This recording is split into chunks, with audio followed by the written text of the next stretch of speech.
द काली माई अलिया दरबार है। सुनिला अरजी हमर सुनिला पुकार है, सुनिला पुकार है। दर्शन दे द काली माई अलिया दरबार है। दर्शन दे द काली माई अलिया दरबार है।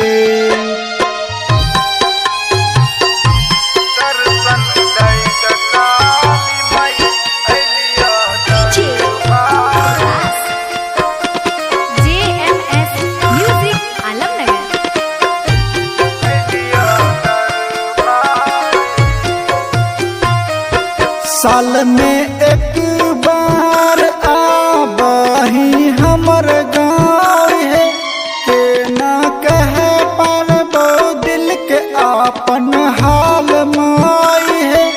मर जइबो न सह पैबो दुख के मार है, माई है दुख के मार है।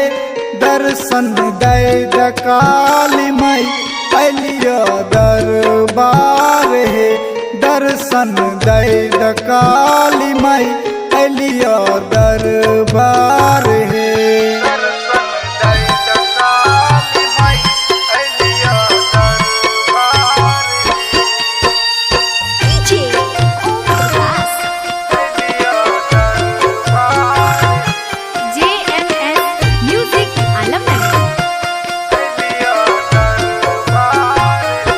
बेटा के सुनिला तू आपन पुकार माई है।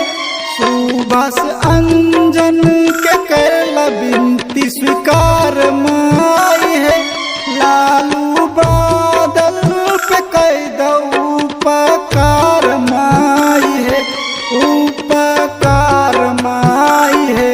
दर्शन दे द काली माई अलिया दरबार है। दर्शन दे द काली माई अलिया दरबार।